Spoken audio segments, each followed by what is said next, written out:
అభిమానంతో కాస్త ఉప్పు కారం తగ్గించుకోమన్నారు.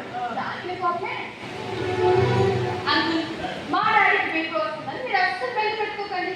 బీపీ బెల్లకి రాదు.